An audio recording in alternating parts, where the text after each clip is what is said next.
नमस्ते प्रणाम। हम धनंजय धड़कन आप लोगों के बीच में बहुत ही अच्छा एक शॉर्ट सॉन्ग लेके आयल बानी। और ये हकीकत है कि आजकल के डेट में लोग जामा कुर्ता झमकावे खातिर 10 साल खर्चा कर लेता रे आ चांदा 100 रुपया मांगे जाता तो घर में घुस जाता लोगन। अरे ऐसे मत करी, छठी में सब देखा तारी। छठ के पर्व पावन गइले भैया, घाट सजावे लद कुछ रुपया। ए घर में घुस गइल निकला बाहर। छठ के पर्व पावन गइले भैया, घाट सजावे लद कुछ रुपया। राहुल भाई पैसा जरा कहो भाई।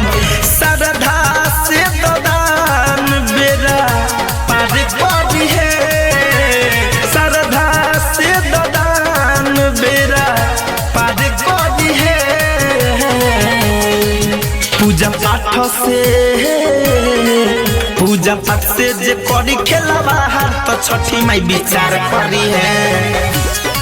पूजा पाठ से जे करी खेला बाहर तो छठी माई विचार करी है। अरे पूरा गांव के लोग चंदा दी तो बहुत हो जाए ना हो पाई भाई, महंगाई नहीं कर देखत। पूजा पाठ के काम में कौन जैसे मत करो लोग। अरे चंदा बिटोर का कपड़ा किन बस का रे। पूजा पाठ से जे करी खेला बाहर तो छठी माई विचार करी है। हर साल से बढ़िया ये साल चाचा पंडाल के सजावे के बाद घटिया पर रात भर चली जनरेटर बबल बत्ती जरावे के बाद।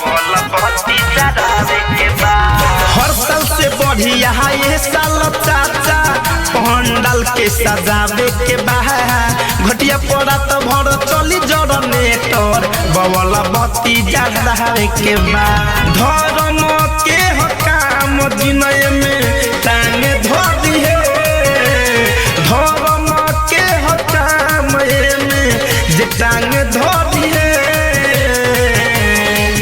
पूजा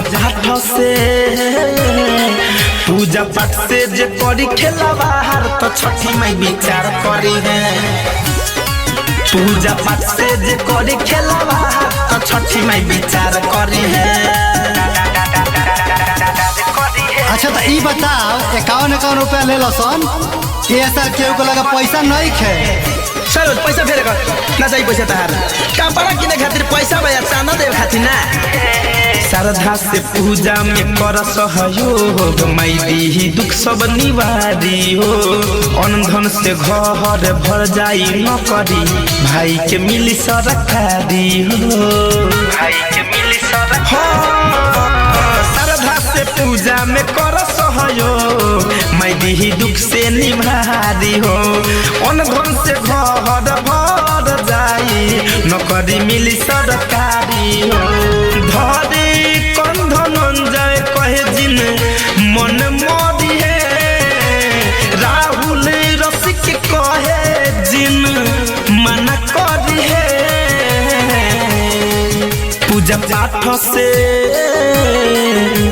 पाठ से जे करी खेला बाहर तो छठी माई विचार करी है। पूजा पाठ से जे करी खेला बाहर अरे तो छठी माई विचार करिए हो।